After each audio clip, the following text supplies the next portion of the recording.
Amém. E essa canção agora fala sobre a aliança do Senhor. O Senhor nosso Deus, Ele fez uma nova aliança conosco. Ele tem refeito isso todos os dias. Como nós estamos nos achegando a Deus para receber essa aliança? Temos recebido de bom grado? Ou temos apenas falado, não, Deus fez mais do que a obrigação dele? Será que é isso que nós devemos estar nessa manhã refletindo sobre a aliança que o Senhor Deus fez conosco? Ele era tudo e Ele fez uma aliança com o seu povo. Você é povo de Deus. Receba a aliança do Senhor na sua vida.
Seja engrandecido, Deus da minha vida.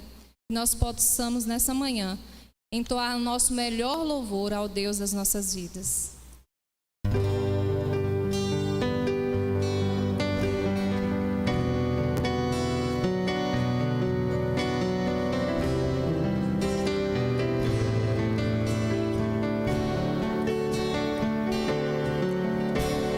Seja engrandecido, ó Deus da minha vida. Tu és o Deus da minha salvação. És a minha rocha, a minha segurança. Meus lábios sempre te exaltarão. Seja engrandecido, ó Deus da minha vida. Tu és o Deus da minha salvação. És a minha rocha, a minha segurança. Meus lábios sempre te exaltarão. Aleluia, te louvo, pois sei, sobre todos é Senhor. Aleluia, te louvo, pois sei, sobre todos é Senhor. Aleluia, aleluia, aleluia, louvemos ao Senhor. Aleluia, aleluia, aleluia, louvemos ao Senhor.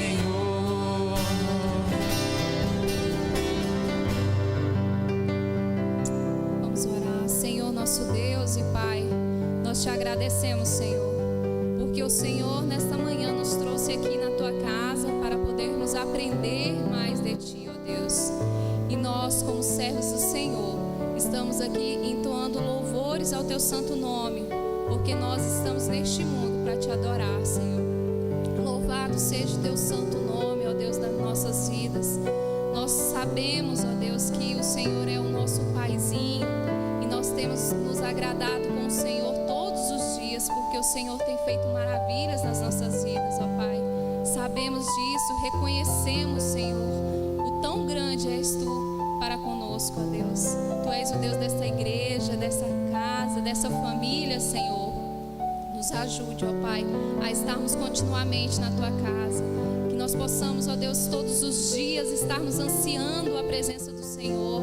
Estarmos querendo, ó Pai, cada dia mais e mais nos achegar a Ti, ó Deus. Nos ajuda, Senhor. Nos captura, Senhor, para perto de Ti, ó Deus. Que em nome de Jesus, o Senhor possa fazer de nós novas criaturas, ó Pai. E que nós possamos realmente sermos chamados de filhos de Deus, ó Deus. Nós te agradecemos, Pai, por essa manhã, pelo estudo que vamos receber, ó Deus, pela Tua mão poderosa sobre esta igreja, Senhor. Em nome de Jesus. Amém, Senhor.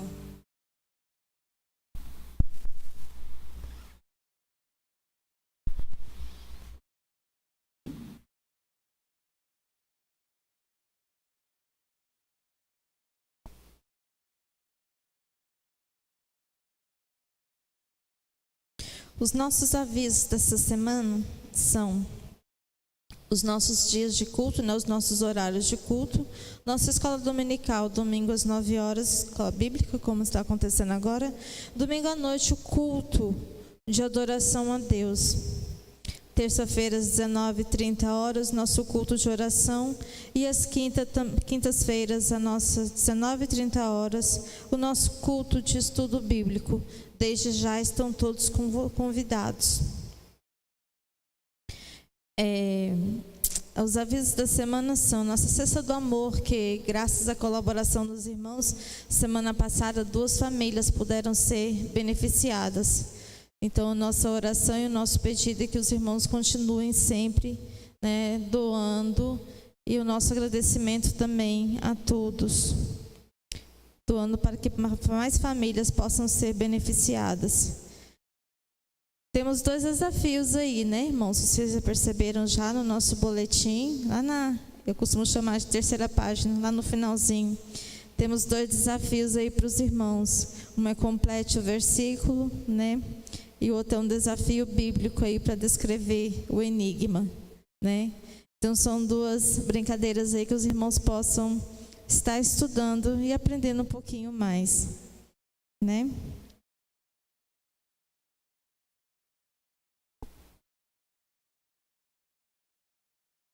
Não, mas acho que não temos avisos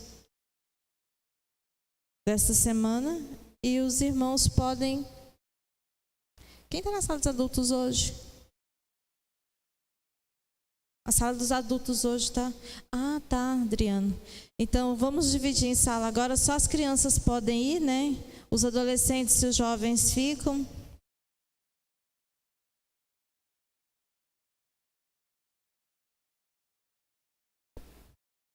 E bom estudo para todos.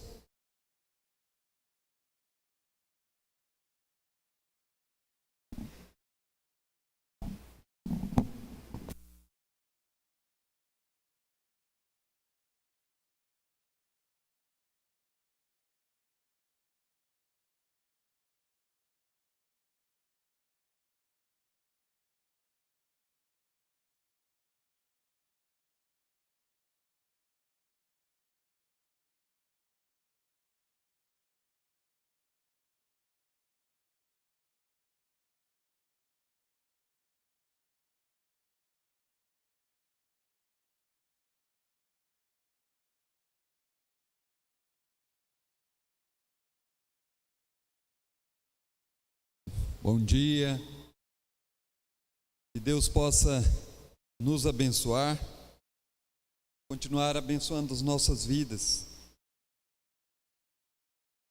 Amados, hoje, o estudo de hoje é um tema bastante oportuno, que eu particularmente eu gosto muito de estudar sobre esse tema. É a lição 2 da nossa revista. Quem ainda não tem a revista, ainda tem, eu acho que ainda tem alguma revista ali. Não, acabou, né, Fabiano? Quem não tem, sente com quem tem a revista. Tem aí, Fabiano? Alguma? Tá. Então é a lição 2 da revista que diz ao anjo da igreja. E esse é um tema muito oportuno, principalmente ao tempo em que vivemos. Lição 2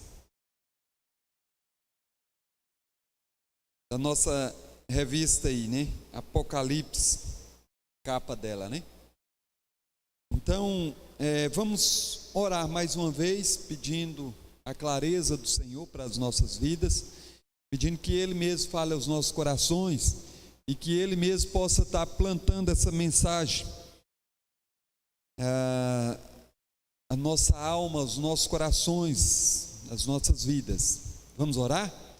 Santo Deus, eterno Pai, em nome de Jesus, mais uma vez nos achegamos ao Teu trono de graça para prestar-te culto de louvor e adoração nesse instante, ó Pai, em que estamos diante da Tua palavra.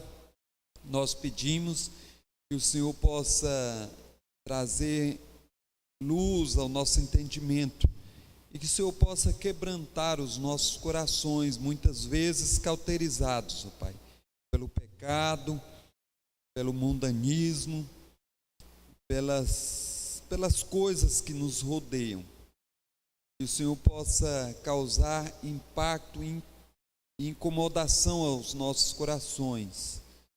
Nós oramos agradecidos, ó Deus, porque o Senhor é bom e a sua misericórdia é eterna. Em Cristo Jesus, oramos agradecidos. Amém.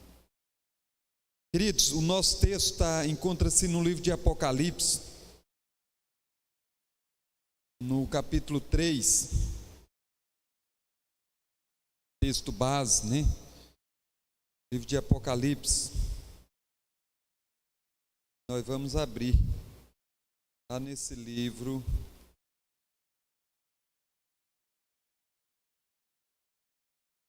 Apocalipse, no capítulo 3, o versículo 22 diz assim, esse capítulo.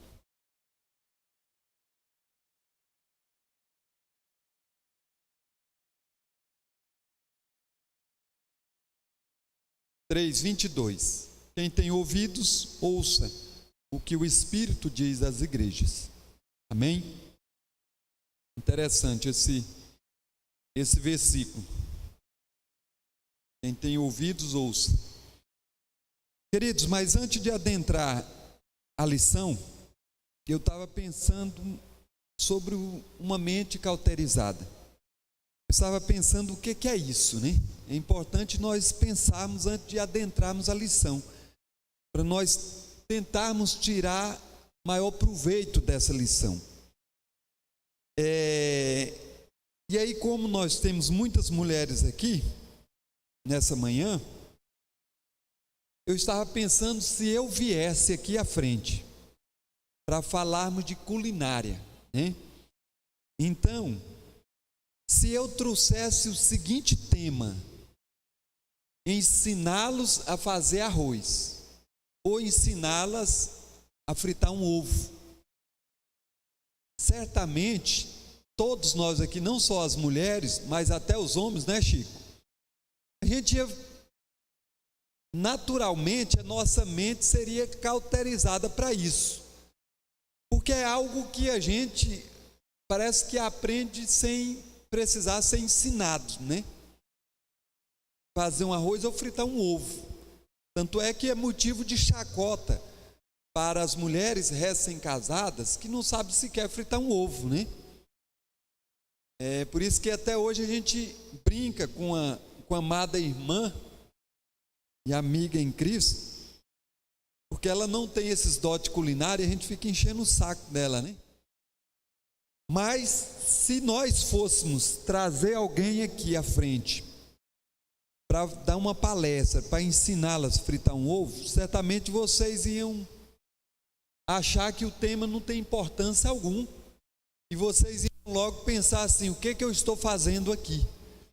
Eu poderia estar adiantando algo que eu deixei em minha casa fazer.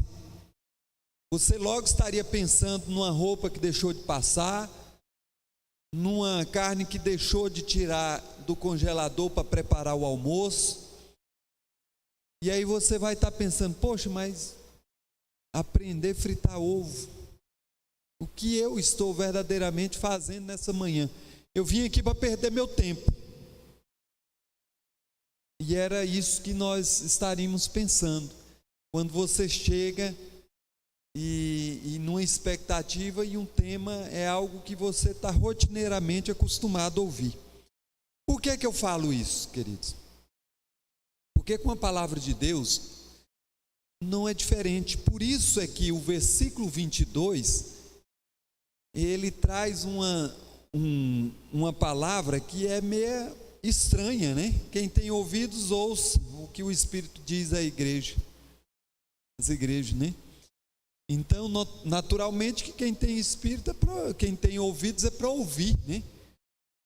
Mas ele enfatiza ao final do texto, aqui já no final do capítulo 3, né? Quem tem ouvidos, e essa palavra é o Espírito Santo falando ao apóstolo João Batista, ele lá na ilha de Patmos, escrevendo essa carta apocalíptica, né? Ele sempre vai terminar as cartas dizendo: quem tem ouvidos, ouça. Por quê? Porque Jesus sabia do que ele estava falando, e para quem ele estava falando, e por que ele estava falando. Ele sabia que nós, com o passar do tempo, nós ouvindo sempre a mesma coisa, a gente vai ficando com a mente cauterizada, né? Uma mente cauterizada significa ter uma mente morta, uma mente fechada e insensível.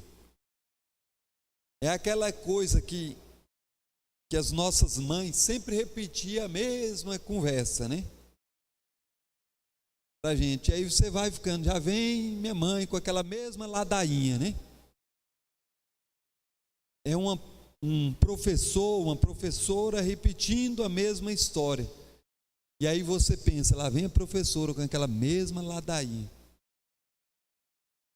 E hoje, por que não dizer, lá vem o professor da escola dominical com aquela mesma ladainha. Eu falo tudo isso para nós adentrarmos o texto e nós tirarmos maior proveito desse texto. E eu acho muito importante o tema desse texto, principalmente para aquilo que nós estamos vivendo hoje. Em meio a uma pandemia, as pessoas todas aí de máscara, o álcool gel ali na parede para nós passarmos, né? Nós vivendo essa histeria, o medo da morte. Quantas pessoas têm tido medo de morrer? E medo de morrer não é algo estranho, é natural, mas não deveria ser motivo de pânico para o povo de Deus, porque o apóstolo Paulo diz que o morrer para mim é lucro. Infelizmente nós não encontramos esse espírito de Paulo na igreja vigente, na igreja do século 21. A igreja do século 21 é uma igreja que tem o medo e o pavor da morte. Quando fala na possibilidade de morrer, as pessoas logo devolvem com Deus me livre. Vai para lá com essa conversa. Alguns crentes chegam bater na madeira, porque isso é uma mente cauterizada. E o estudo dessa manhã, queridos, diz assim, a nossa revista, a introdução da revista, né? Diz assim: as 7 cartas registradas nos capítulos 2 e 3 de Apocalipse foram ditadas a João pelo próprio Senhor Jesus. O conteúdo delas está distribuído numa estrutura comum, a saber, indicação do destinatário, designação de Cristo, aspectos positivos da igreja, aspectos negativos, exortação ao arrependimento, ameaças e promessas de vitória. Em todas as cartas ocorre o refrão: quem tem ouvidos, ouça o que o Espírito diz às igrejas. Originalmente foram dirigidas a 7 igrejas locais, históricas, localizadas na Ásia Menor, na região onde hoje é a Turquia. A data é o final do 1º século da era cristã. Essa carta contém estímulos, advertências e promessas para as igrejas, em todas as épocas e em todos os lugares. O ambiente histórico em que fatos se desenrolam é a dominação romana, especialmente sob a tirania do imperador Domiciano, que governou de 81 a 96 depois de Cristo. Queridos, essas 7 igrejas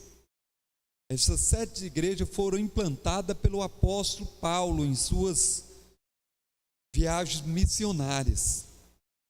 O apóstolo Paulo, que foi o maior plantador de igrejas de todos os tempos, O apóstolo Paulo, que é tido como um dos homens mais sábios de toda a história humana, né? Junto com Salomão.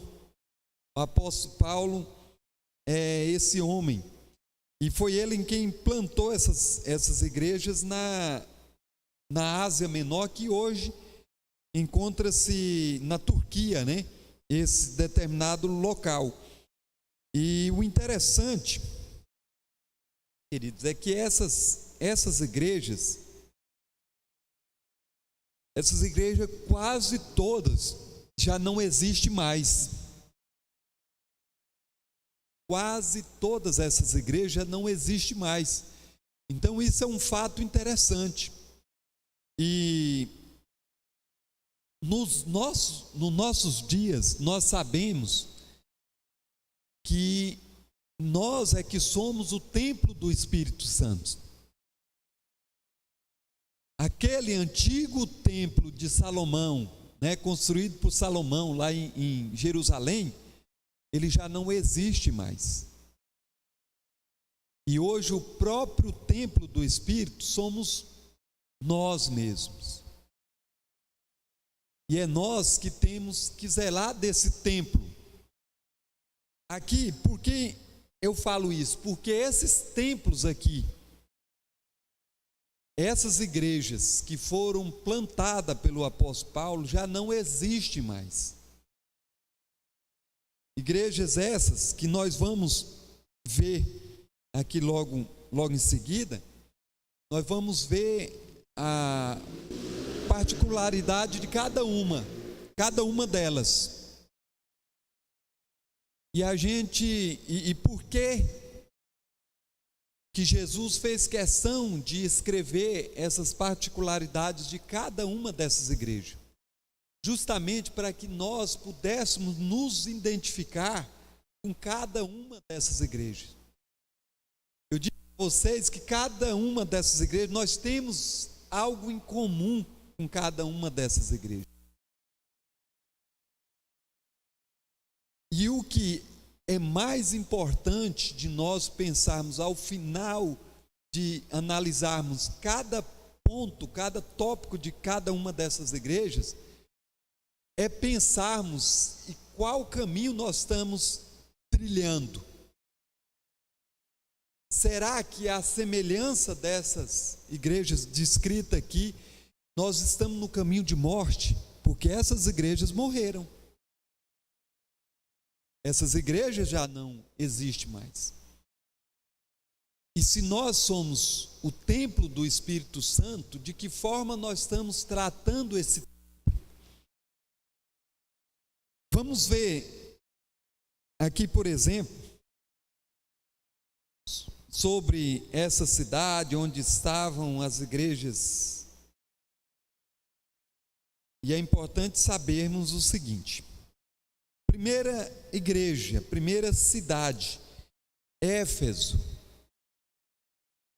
estrategicamente localizada, tornou-se o centro comercial, político e religioso da Ásia. Era a sede do culto à deusa Diana, chamada pelos gregos de Ártemis. Em Éfeso, praticava-se em larga escala a feitiçaria. Queridos, a carta em Éfeso, e eu convido os irmãos para depois nós aproveitarmos esse estudo da palavra, depois você dá uma olhadinha lá em Apocalipse, que está literalmente descrito sobre cada uma dessas igrejas de Éfeso, que aqui a gente está falando superficialmente, falando historicamente.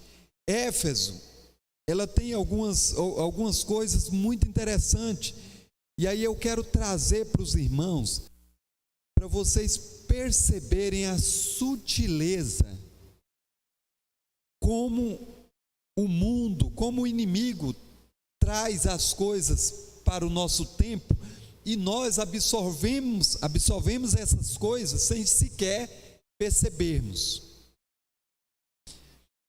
Uma das coisas interessantes que tinha em Éfeso, em particular, era o culto à deusa Diana.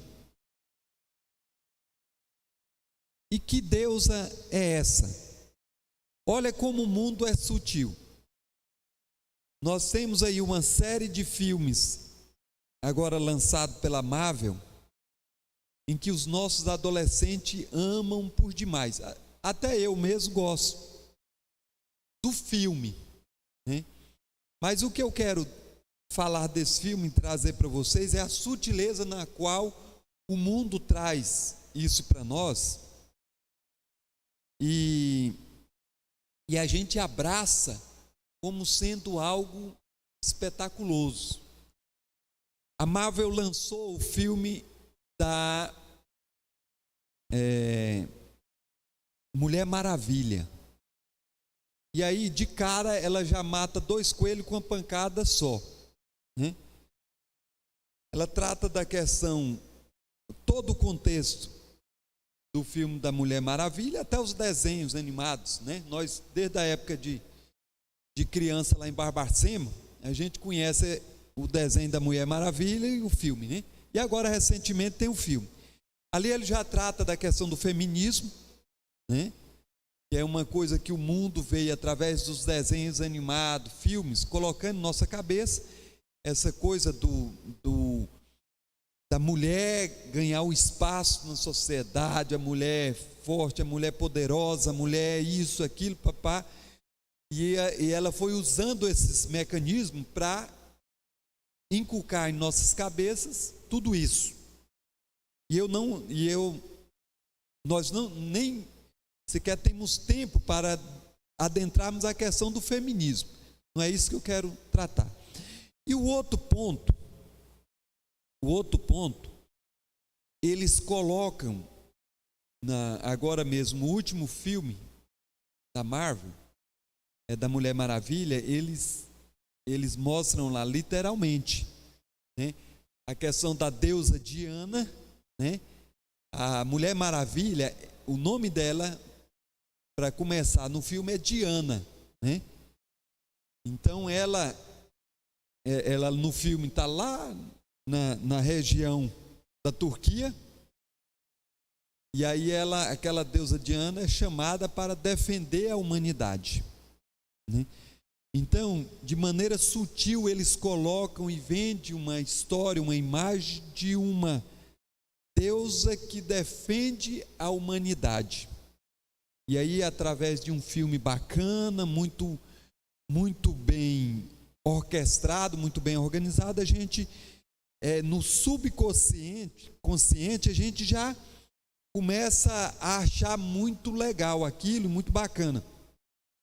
Falo isso para nós vermos como o mundo vende essas coisas e como nós compramos facilmente.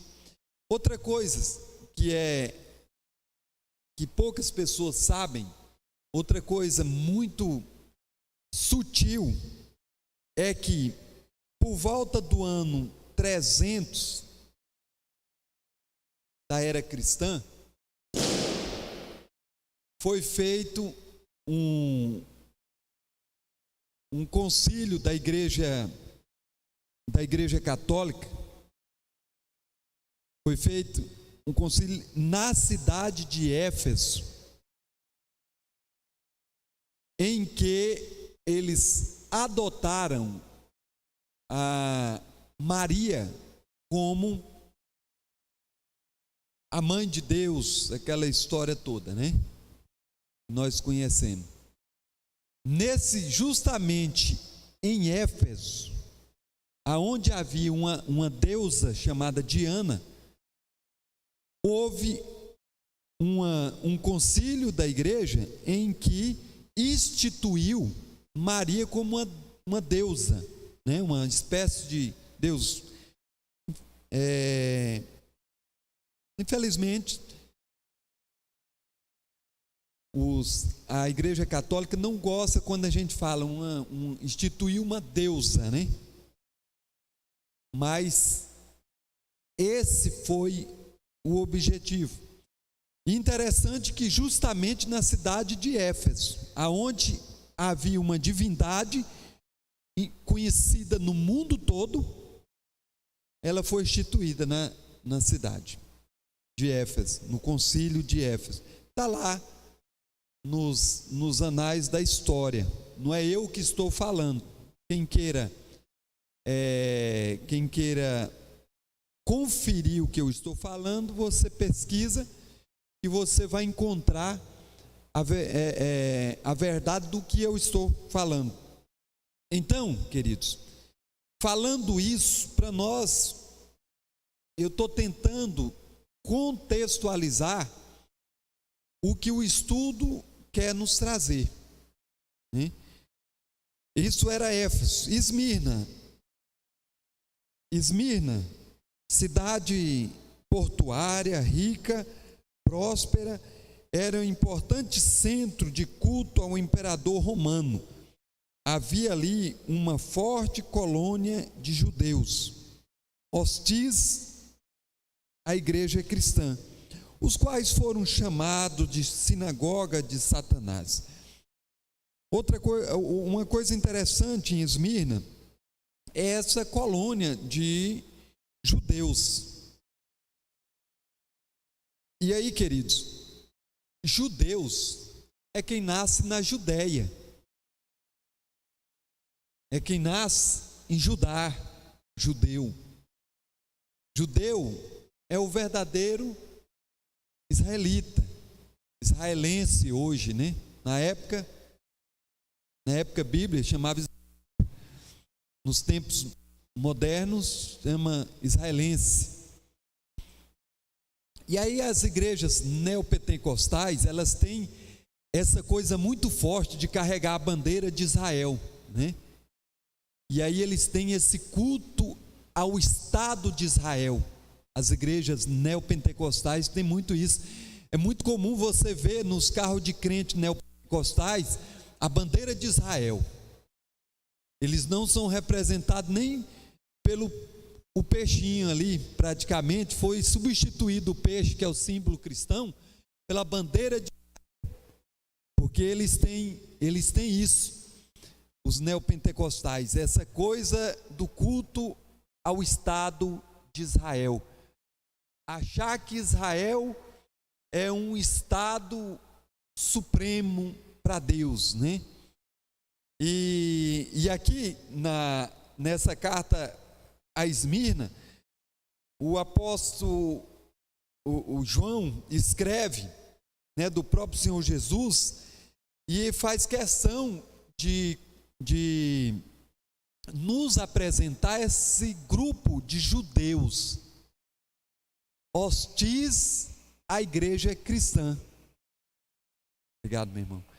Hostis à igreja cristã, perseguidor da igreja cristã, que no caso aqui, eles são apresentados como sinagoga de Satanás, porque eles eram perseguidores da igreja, a exemplo do próprio apóstolo Paulo,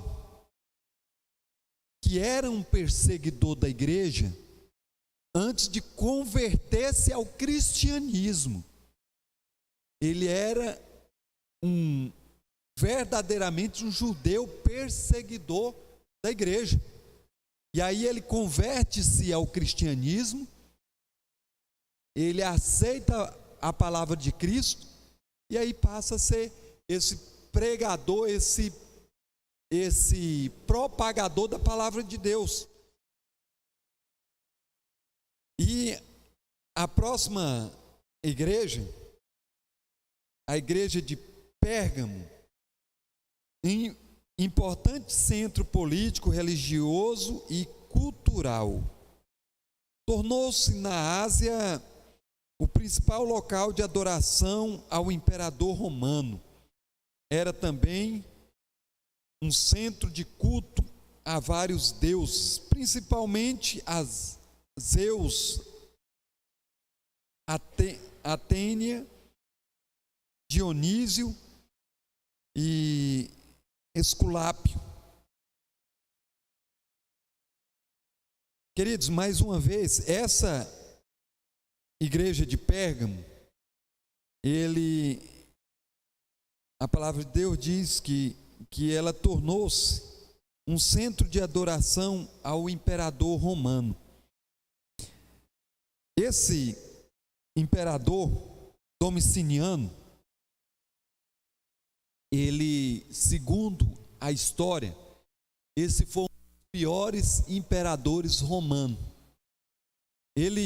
Esse imperador, ele se auto-intitulou como sendo Deus.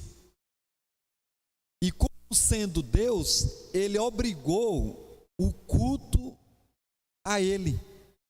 Então, tornou-se comum em muitos povos, e aqui nós estamos falando de um domínio romano nessa época. Roma havia tomado todo o mundo, né? E ele tinha dominado o mundo todo, o Império Romano.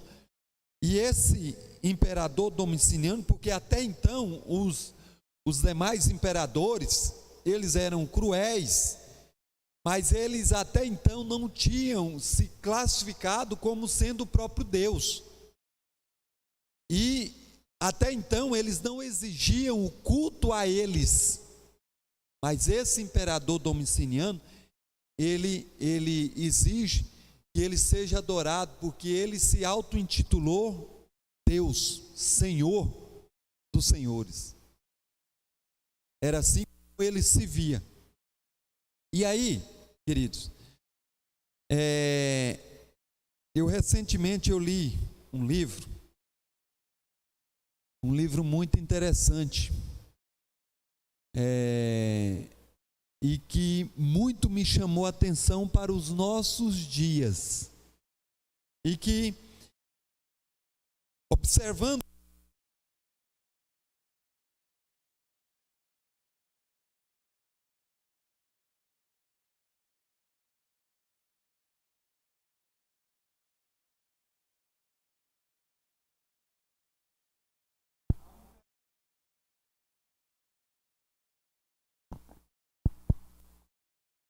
o culto ao imperador, e nós estamos vivendo um tempo em que da mesma sorte nós estamos vivendo, e sem percebermos. Por isso é que no início eu fiz a ilustração aqui do aprender a fritar um ovo, porque tem coisas que elas chegam sorrateiramente e nós não conseguimos perceber a dimensão disso tudo. E aí, queridos, nós estamos vivendo culto ao Estado. Hoje nós temos, nos nossos dias atuais, nós não cultuamos o Império Romano, mas cultuamos o Estado. Infelizmente, isso é algo real que tem acontecido conosco em pleno século 21. É a nossa adoração ao Estado. Que Estado é esse, Adriano? É o Estado representado pelo município, é o Estado representado pelo Estado em que moramos, é o Estado representado pela Federação, pelo Estado brasileiro, e é o Estado representado pelo mundo. Aí você pode estar se perguntando assim, mas eu não faço isso.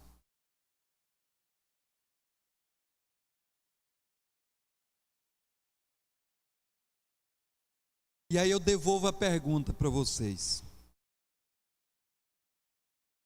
O que vocês acham dessa minha abordagem, da questão do culto ao Estado? Vocês acham que tem algum nexo o que eu estou falando? Vocês acham que há alguma possibilidade de você particular, ter algum tipo de adoração ao Estado? Ou não? eu queria que a igreja pudesse participar comigo, principalmente nesse tema agora. E é importante a gente não ter a preocupação de participar de repente ser uma pergunta que aparentemente seja tola. E as perguntas que mais são didáticas para nós, às vezes são essas tidas como tola, né? Até mesmo na sala de aula, às vezes um aluno faz uma pergunta que a professora já repetiu, explicou 10 vezes. Mas justamente aquela pergunta é a pergunta que sana a questão dos demais. E eu digo que essa pergunta que eu estou fazendo para os irmãos, ela é uma pergunta de suma importância, principalmente o tempo em que estamos vivendo. E aí a minha pergunta eu volto a fazer: vocês acham que há algum tipo de culto ao Estado? O que seria um culto ao Estado?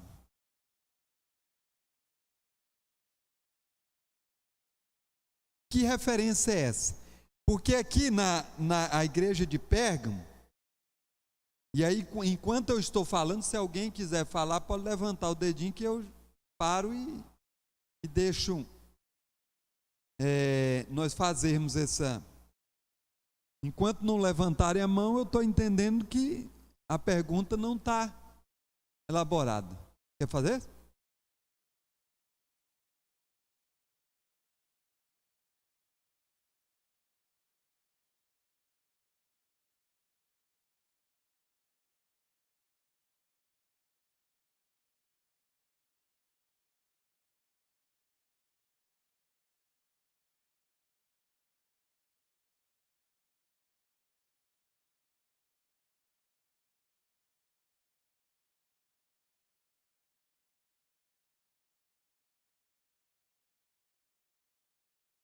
Muito bem.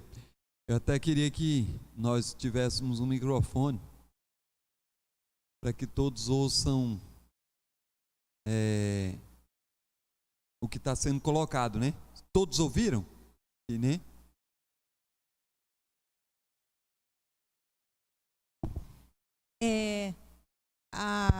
Na época da Idade Média, né?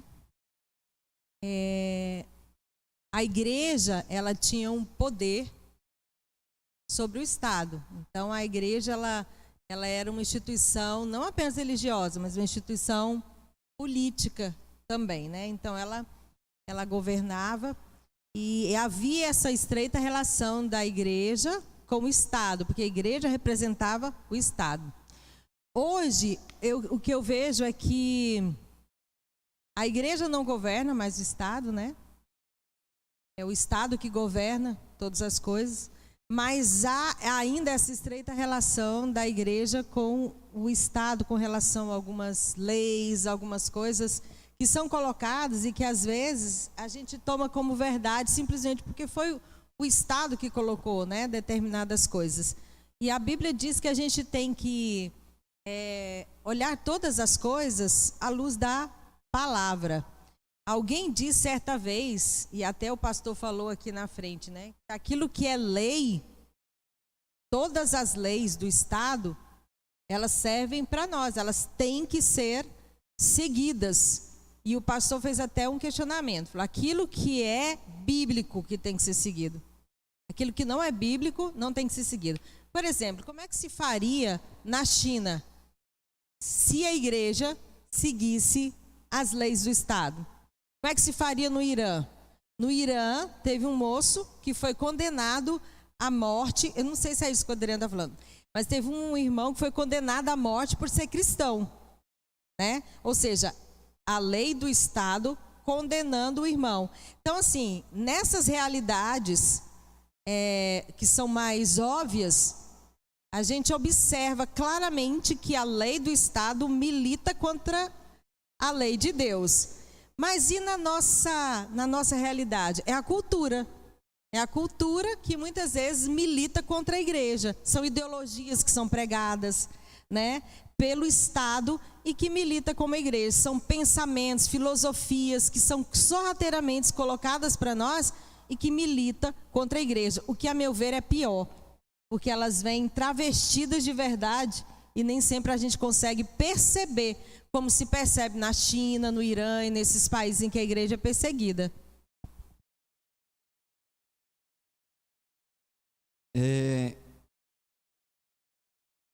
O livro que eu li, O Culto ao Estado, e aí tem um outro livro também que eu li, do reverendo Mauro Master, que trata sobre esse tema também. São dois livros bacanas, um é da Monegismo, a editora, e Elka e Samuel, que vocês falaram, está dentro do tema, mas eu quero me prender mais a questão aqui quando eu digo culto ao Estado é a maneira sutil em que nós somos envolvidos e nós nem sequer percebemos. Isso é como a André aí, que é da área da medicina, André, isso é como alguma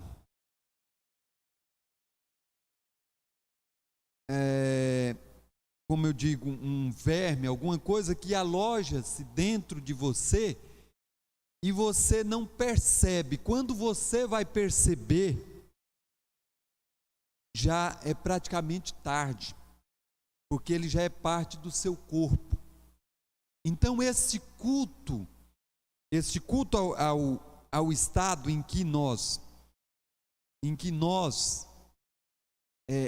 cultuamos, você cultua sem perceber, e aí eu vou dizer,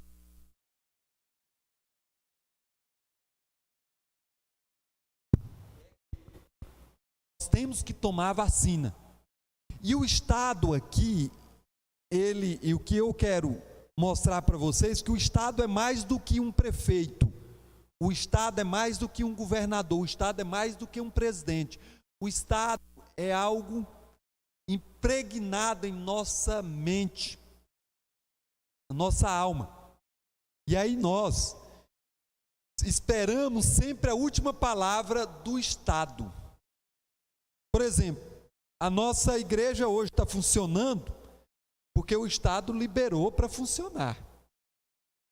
Mas se o Estado fechar, interessante, muitos deixaram de vir para a igreja e muitos deixarão de vir, porque ele obedece ao Estado. Ele obedece, ele já está com a mente cauterizada, essa mente da igreja de Pérgamo, do culto ao Estado.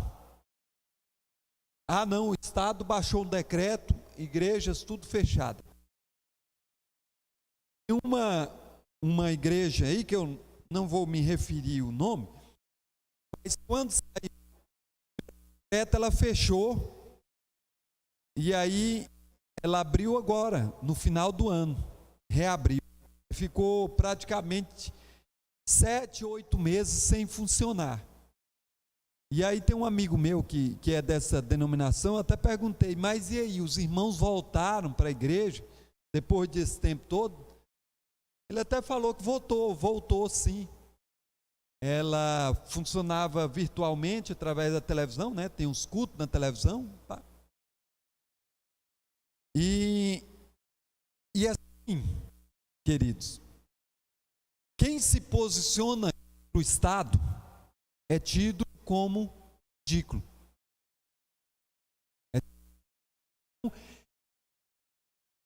Dessa maneira, para vocês, e através desses livros que eu li, que são livros excelentes, como Mauro Massa, por exemplo, que é um pastor presbiteriano e um dos pastores renomados da nossa igreja, escreve sobre essa idolatria ao Estado. Ele fala justamente isso, e antes da pandemia. Esses dois livros que eu li, eles foram escritos antes da pandemia. Eles não têm relação com a pandemia. A pandemia veio para mostrar a realidade desse culto ao Estado.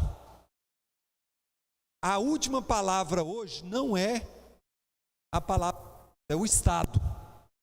Infelizmente. Você faz isso obedece a tua mente sem perceber. É isso que tem acontecido e isso que na igreja de Pérgamo estava acontecendo. A quarta igreja, Tiatira, a importância dessa cidade era apenas no âmbito comercial. Havia ali diversas corporações comerciais, especialmente de manufaturados, têxteis.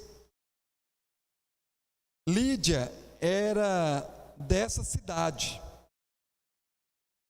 O local é habitado até hoje. Lídia, nós vamos ver a história de Lídia lá em Atos, né? Os Apóstolos.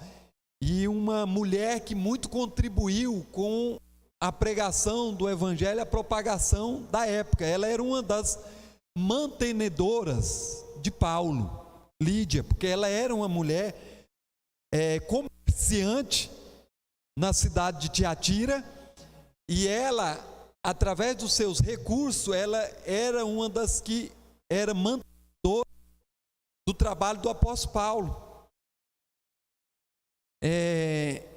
A quinta igreja, a igreja de Sardes, a cidade, a história de Sardes era respeitável, tinha sido capital do reino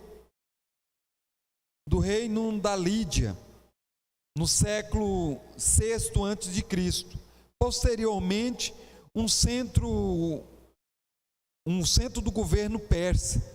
Nos dias de João, a cidade já se tornara pouco relevante, sua localização junto a um importante entroncamento de estradas dinamizava sua indústria, né? E sua indústria e comércio de lã e tinturia. A vida social de Sardes era acentuadamente luxuosa e dissoluta. Imagino que a cidade de Sardes localizava-se mais ou menos como a cidade de Paraíso, que é em né?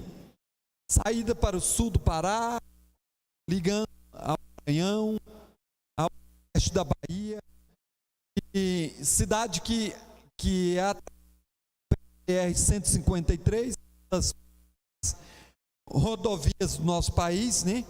Então, Sardes era uma cidade mais ou menos assim, para entendermos melhor, né?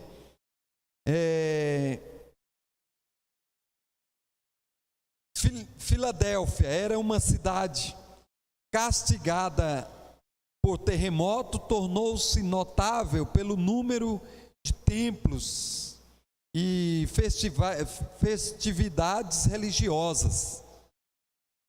É habitada até hoje.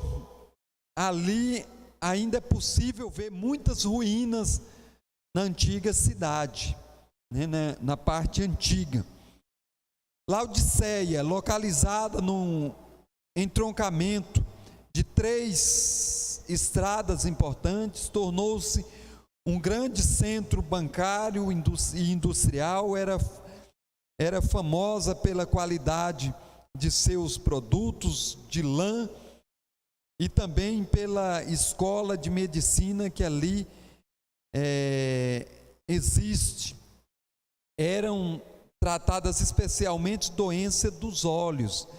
Em alguma das cartas encontra-se referência aos nicolaítas, versículo 6, aos que sustentavam a doutrina de Balaão, versículo 14, e aos seguidores de Jezabel, versículo 20.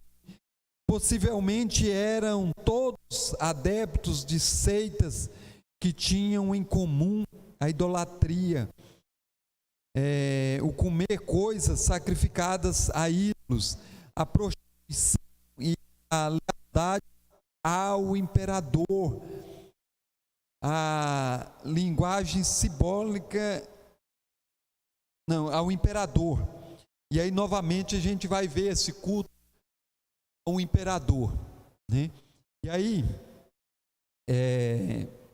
eu tentei aguçar nos irmãos essa questão do culto ao Estado, porque uma das preocupações que eu acho que a igreja tem que ter nos nossos dias, a igreja ela tem sido atacada de maneira muito sorrateira e quase que imperceptível. E a igreja tem caído nessas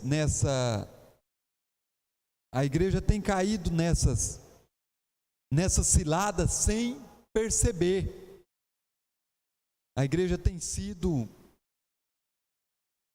envolvida e a igreja do século 21, ela não tem percebido essa maneira sorrateira no qual o mundo tem avançado sobre ela. Nós temos aceitado as coisas do mundo sem muitos questionamentos. Eu tenho visto essa questão LGBT. Hoje a igreja ela não vê mais com tanta estranheza esses movimentos gays no nosso meio. Tanto é que a igreja ela passa falando do político, por exemplo. A igreja hoje, os crentes, eles não veem dificuldade em abraçar uma votar por entender que não tem nada a ver, que isso é normal. Eu vejo em muitas famílias de cristãos, estou falando aqui até então de cristão, famílias que abraçam um membro da família que declarou-se gay sem dificuldade. Ele fala assim: não, mas isso hoje é normal, não vamos mexer. A pessoa ela continua indo na igreja, mas é uma opção sexual dela, então não vou entrar nisso, é dela. Então eu vejo muitas famílias aceitando o namorado gay, tanto homem quanto mulher, né? Eu estou usando o termo para definir as duas coisas. E a igreja do nosso dia, contemporânea, ela acha isso tudo muito normal.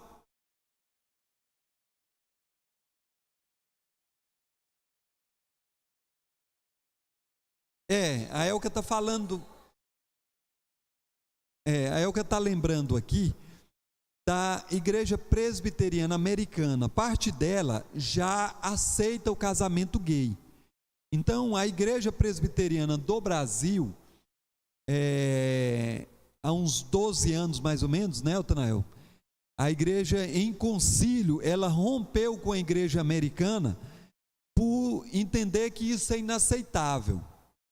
Então a igreja brasileira não aceita, a igreja presbiteriana brasileira, mas já algumas vertentes da igreja presbiteriana já namorando esses movimentos, né? Não a igreja nossa, presbiteriana do Brasil, porque além da igreja presbiteriana do Brasil, existem outras igrejas presbiterianas, como a igreja presbiteriana independente, a igreja presbiteriana renovada e a igreja presbiteriana nacional, também?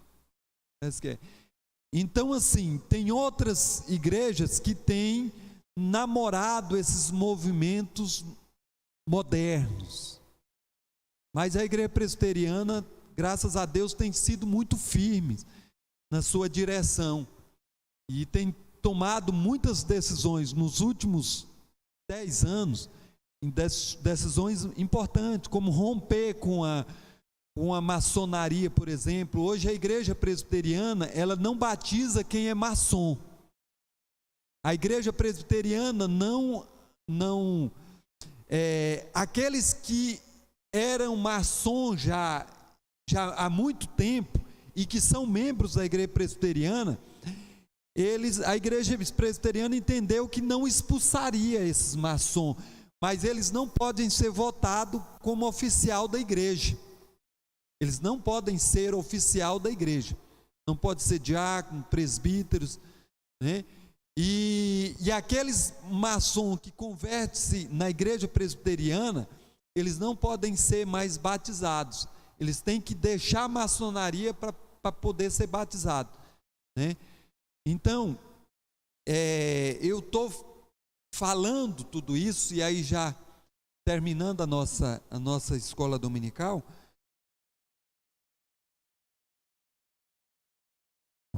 eu vou fazer essa pergunta porque eu realmente tenho curiosidade para saber, né?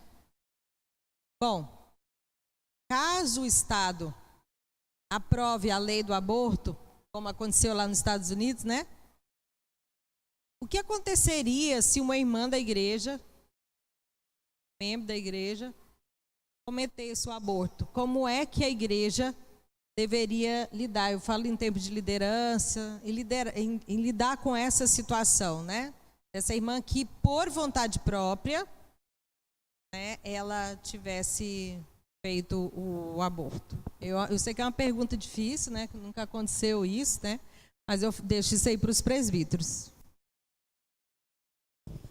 Bom, falando como presbítero e falando como igreja presbiteriana do Brasil, e aí lembrando do reverendo Augusto Nicodemos, que nós tivemos mais uma vez o prazer de passar uma semana estudando a palavra de Deus com ele ali no Palavra da Vida, em Caldas Novas, e é um tempo muito prazeroso para a gente. Todo ano a gente tem feito isso, e não é barato, é caro para irmos, mas é um investimento que a gente não mede esforço para fazê-lo, porque a gente volta ali do Palavra da Vida, de Caldas Novas, com a alma revigorada. A gente, é um investimento por cabeça em torno de R$ 1.500, né? Para quem queira ir, mas é um investimento para a vida toda, é um investimento na vida eterna. Minha irmã, respondendo, primeiro que se isso vier a acontecer, a primeira coisa já aconteceu, o primeiro pecado já aconteceu.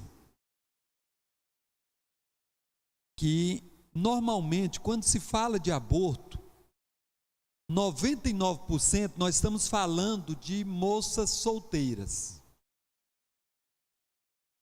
Eu particularmente, eu tenho 47 anos, nunca vi falar no aborto de uma mulher casada, a não ser que seja um chifre no marido, né? O marido fez a como é que é o negócio daquela operaçãozinha? Vasectomia, né? O marido fez vasectomia, a mulher apareceu grávida e ela sabe que não é dele. Porque ele pode até sonhar que deu errada a operação, né, Francisca? Mas a mulher sabe que não é dele, então ela pode inventar um aborto.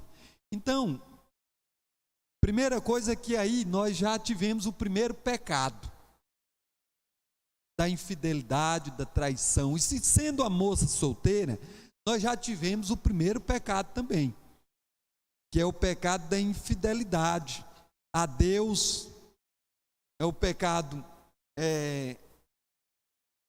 da fornicação. E aí, esse é o primeiro pecado que já é passivo de disciplina, né, minha irmã? E a questão do aborto é muito bem definida na igreja presbiteriana. O reverendo Augusto Nicodemos fala muito a respeito disso também, né? Que assim, Deus é o Senhor da vida, então não é nós. E agora mesmo, o reverendo Nicodemos falou um texto interessante. que essas defensoras do aborto, elas falam que não, o feto ele só tem vida a partir de tanto tempo. Mas o reverendo Nicodemos lembrou que o feto quando Maria foi visitar sua prima, mãe de João Batista, o feto de João Batista, ele manifestou-se já no útero de sua mãe, quando ele viu Maria, a mãe do Salvador, ele já manifestou no útero. Isso joga por terra toda a tese de que o útero não seria uma vida literalmente, né? Então lá no útero materno ele já se manifestou, provando que ali já era uma vida em todos os termos. Então a pergunta é interessante porque nós vamos chegar nesse ponto. Vocês não precisam ter pressa. A Argentina já aprovou recentemente, esse mês, a lei do aborto. E no Brasil será aprovado. Vocês não precisam ter pressa. Vocês não precisam achar que isso está longe de nós. Será aprovado sim, no Brasil. E aí, este culto ao Estado, a pergunta é: você vai ficar cego sem questionar sequer o Estado? Porque olha o negacionismo das pessoas quando alguém ousa questionar a vacina. Ousa questionar a vacina. A pessoa é tida como louca. É louca. Isso é doido. Questionar a vacina é louco, porque o Estado hoje tem a última palavra sobre nossa alma, nossa vida. E se você estiver dessa forma, eu concluo o nosso estudo, e aí, se tivermos condição, a gente termina essa lição no domingo que vem. Eu concluo com o versículo 22. Quem tem ouvidos, ouça o que o Espírito diz à igreja. Quem tem ouvidos, ouça o que o Espírito diz à igreja. Se você entendeu essa mensagem, eu diria para você: não tenha pressa de ser o primeiro da fila da vacina. Não é que eu, por exemplo, Adriano, não tomarei a vacina, só não vou ser o primeiro. Deixa ver um efeito colateral primeiro. Primeiro que eu não estou na prioridade, né? Então, mesmo se eu quisesse, eu teria que furar a fila. Eu vou esperar um pouquinho a reação dos primeiros que estão tomando, para depois nós vermos aonde é que isso vai dar. Então, que Deus possa nos abençoar e que possamos pensar um pouquinho nessa questão do culto ao Estado. Eu queria que vocês pensassem. Se amanhã sai um decreto para fechar a igreja, aí a igreja entender, porque a Constituição Federal, que é a Carta Magna, a lei maior, ela diz que a igreja não pode ser fechada. Mas aí vem um decreto municipal que não pode impor o decreto federal, diz que tem que ser fechada. Então, se você abre a igreja, nós abrimos a igreja, nós estamos obedecendo a Constituição, desobedecendo o decreto do município. Mas aí é quando eu falo que a palavra do Estado tem a última palavra, porque nós estamos tão cauterizados pela mente do Estado, que a gente nem ousa questionar o município. A gente nem ousa. Fecha, cada um se tranca de sua casa e fala: eu não vou. Quem quiser ir, que vai. Foi assim nos primeiros dias e será nos próximos lockdown. Que Deus possa nos abençoar. Vamos orar? Encerrar então nossa escola dominical? Santo Deus, eterno Pai, nós queremos te louvar e te agradecer por mais essa manhã, por mais esse dia, e te agradecer por essa lição. Que o Senhor possa trazer luz aos nossos corações, à nossa mente. Que o Senhor possa continuar nos livrando dessa pandemia, desse mal. Em nome de Jesus, abençoa, Pai, aqueles irmãos ali na igreja do Pouso Alegre que estão com o coronavírus. Que o Senhor possa abençoá-los em nome de Jesus. Abençoa a Eliane, ó Deus, na sua recuperação, esposa do pastor Paulo. Que o Senhor tenha misericórdia de sua vida, e te louvamos pela boa obra do Senhor em sua vida. Te louvamos pelas nossas vidas, por essa igreja. Pedimos a tua bênção sobre a vida do nosso pastor, que ainda encontra-se viajando. Que o Senhor possa abençoá-lo no seu retorno, em nome de Jesus. Perdoa os nossos pecados, nós oramos agradecidos. Amém.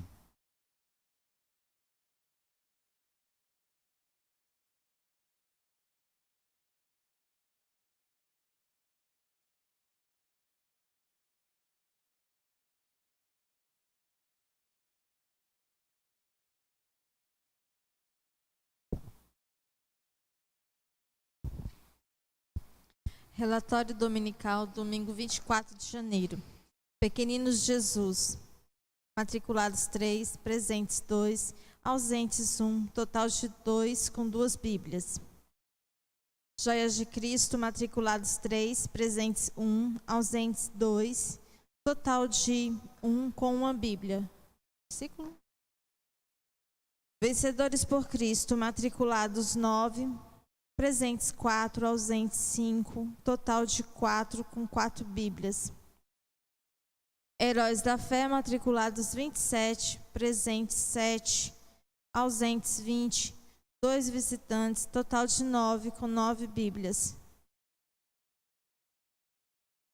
UMP, matriculados 5, presentes 2, ausentes 3, total de 2 com 2 Bíblias.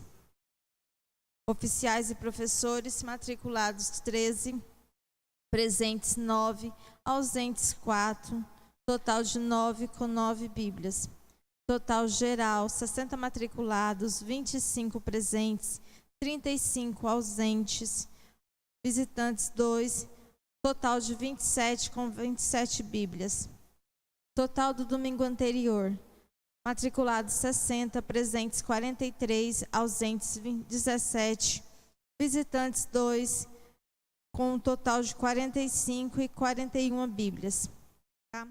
A gente desde já quer agradecer aos nossos visitantes que vieram nos visitar, voltem sempre. Já estão convidadas para o culto logo mais à noite. E que, caso queiram participar com a gente, também tem os cultos nas terças-feiras, culto de oração às 7h30. E também às quintas-feiras, culto de estudo bíblico às 7h30 também, tá bom? Sejam bem-vindas, voltem sempre. Caso queiram nos visitar sempre na Escola Bíblica, continue participando com a gente e vendo os próximos estudos. Tudo bem? Obrigada. E com oração silenciosa, encerrando o culto desta manhã. Amém?